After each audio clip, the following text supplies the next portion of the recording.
You ask Tiger to solve. This deals with linear equations with one unknown. The final result is x equals -17/28. Let's solve it step by step.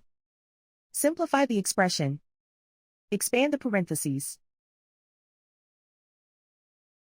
Multiply the coefficients. Simplify the arithmetic. Expand the parentheses. Simplify the arithmetic. Group like terms. Simplify the arithmetic.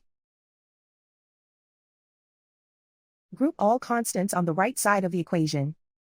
Subtract 17 from both sides. Simplify the arithmetic.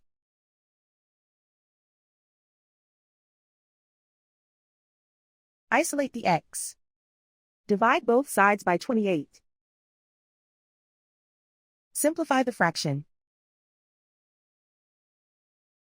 And so the final result is x equals -17/28.